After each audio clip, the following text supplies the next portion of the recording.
ودع المنتخب المغربي لكرة القدم داخل الصالة منافسات كأس العالم المقيمة حاليا في الأراضي الأوزبكستانية بعد الهزيمة أمام المنتخب البرازيلي العنيد بثلاثة أهداف لهدف واحد، رغم الظلم التحكيمي أو الإكراهات والإصابات والغيابات التي لحقت بالأسود. لكن رفعتم الراية المغربية في سماء أوزبكستان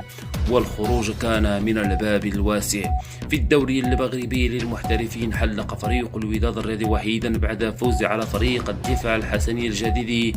العائد الجديد للقسم الأول بأربعة أهداف لهدف واحد.